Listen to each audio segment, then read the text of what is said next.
Hi, welcome to Health Chats with Jefferson Health in partnership with Philadelphia Magazine. I'm your host, Luann Kahn. And today we're talking about weight loss surgeries. What is it? How many procedures are there? What are the results like? What are the best candidates for this surgery? And what's recovery like? Let's talk to our experts right now. Let me introduce them to you. First, we have Dr. Fernando Bonani, the director of the Institute of Metabolic and Bariatric Surgery at Abington Hospital, Jefferson Health. Welcome. Thank you. And Dr. David Tuchansky, the director of Jefferson's Bariatric and Metabolic Surgery Program at Thomas Jefferson University Hospital. Welcome to both of you. Thank you. You know what's interesting to me is how you both got into this, why you were attracted to metabolic bariatric surgery. The impact of what we do to people and what it has on their lives. And in particular for me, it was a particular patient in my life, and a young woman who was 26 years old. She happened to be my 26th patient whose life had changed significantly after surgery. And she came to our office 26 months later, believe it or not, 3 26s, in a wedding dress, and announced that she was getting married, and our office staff, of course, fell all over her. Yeah, and I would agree wholeheartedly. It's when patients tell you stories of things they did. Right. I went to Disney World and I actually went on a ride with my kid. I mean, those are the things. Right. For me, the biggest thing is what a patient said to me last week, which is, thank you for giving me my life back. Right. The procedures really, there are many. Some of them are remarkably similar to what was described in the 60s. Some of them are as new as receiving FDA approval in the past couple of months. So, but essentially what they all do is they can be used as a tool to help people stay on a diet plan so that their caloric intake is low. What basically most of these surgeries do are we use a stapler that staples and cuts the stomach to basically change the size or change the anatomy of your stomach. So we're essentially cutting the stomach to be smaller.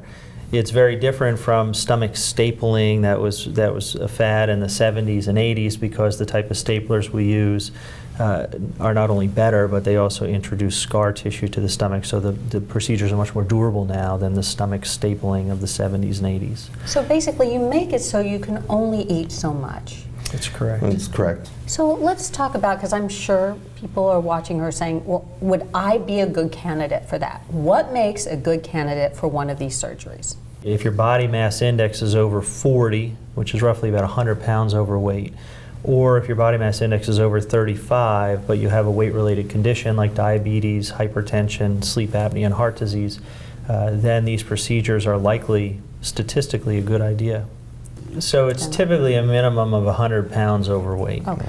And so those patients would be looking to lose a minimum of 50 pounds, but on average with these procedures would lose closer to 70 pounds, maybe 75 pounds of that extra weight.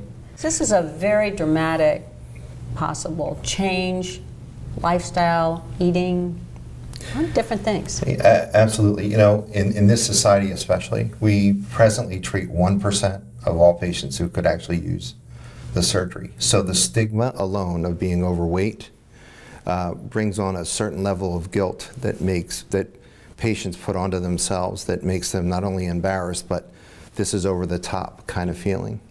When really what's over the top is we lose 500,000 people a year to this disease, and it's literally taken the world. But we get caught up in what we're supposed to do and what we should be doing and what our responsibility is. And so people feel a lot of guilt. And then the next thing they have to do after they start to think about it is they have to learn about obesity as a disease, because that's what it is. It really is that. And it's not a cosmetic thing. You gotta get that out of their mind. And then they have to really commit to the most important thing to commit to is that it's not a walk in the park. It'll be the hardest thing that they ever do. And it's not just about the surgery. Also, over the years, there's minimally invasive surgery. How has that changed? And I guess only some patients can do that, or maybe some would be good candidates for that. What's the recovery like, and what's the difference? So minimally invasive surgery has changed bariatric surgery for the better in so many ways. The biggest thing is that there's been an overall reduction in complications, because most of the complications were related to the big incision. And so typically when people have minimally invasive weight loss surgery, the incisions are very small, so they're very well tolerated. They're much less painful. People get up, they walk around the night of surgery, and typically they leave the hospital in 2 days. And so that's a world of difference. And so that really has made things better and safer now than they ever were in the era of open surgery. One viewer asked, if I'm on medications for other health-related issues, will I be able to take them even though I will be on an all-liquid diet for a few days? First of all, is that true, all-liquid diet for a few days? In the beginning. Yeah, in the beginning. So typically, I think we do the same thing. We do a preoperative induction diet. That's essentially to shrink your liver more than anything else. And then postoperatively, we do a short period of time of a liquid diet, and that's just to kind of help the body heal and help the patient stay hydrated. Medications during that time are fine, and you can take them. The liquid isn't because of the surgery or any restriction, it's more just to aid in the healing process, so people can take pills without an issue. If I have diabetes, will that go away after surgery? So if you have a band, which is not done a lot anymore, the remission rate is about 43%. If you look at all the literature. When you bump up to the sleeve, it's about 70%. When you bump up to the gastric bypass, it's around 84%. When you bump up to the duodenal switch, which is really a special category of surgery for special patients, it's about 95%. 95% chance. Non-insulin dependent, though. It's important to make that differentiation. Maybe somebody's listening to this and they're really thinking about, oh, okay, maybe I want to find out more about this. What questions should they ask a doctor? What questions should they ask a hospital? Ask your doctor, why did they get into the surgery? Ask the doctor how many surgeries they've done, how long have they been in the business, and get a feel whether the doctor is really committed to helping people manage obesity or whether this is just something else the doctor does. Our programs are remarkably similar in that there's really the fundamental principle that we are there to help patients conquer obesity. What do you think is the ideal person for this? You know, the person who's got more risk by not doing it than by doing the surgery. Yeah, that's a loaded question, but it's actually almost really easy to answer. We know that if you're 100 pounds overweight and you're under age 45, you're going to lose 22 years of your life. So anybody who has a body mass index over 40 or weight-related diseases associated with weight over body mass index over 35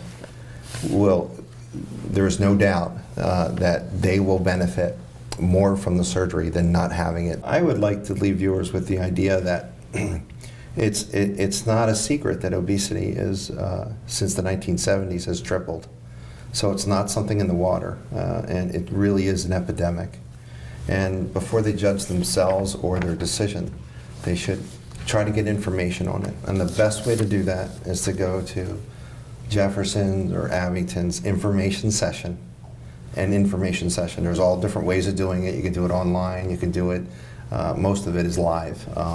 You can get a private information session, but learn about it before you make judgments on yourself. The most common thing we hear is, I wish I would have done it sooner. To get information about it is to understand that you're actually being brave by doing that. You shouldn't be ashamed. You're actually being brave by saying this is something that I can do something about, and just keep marching forward. I want to remind you that if you have any specific questions about bariatric surgery, you want to know more, you'd like to find out if you'd be a good candidate, all you have to do is register online for an information session at jefferson.edu/bariatric chat. Thank you, gentlemen, and thank you very much for joining us.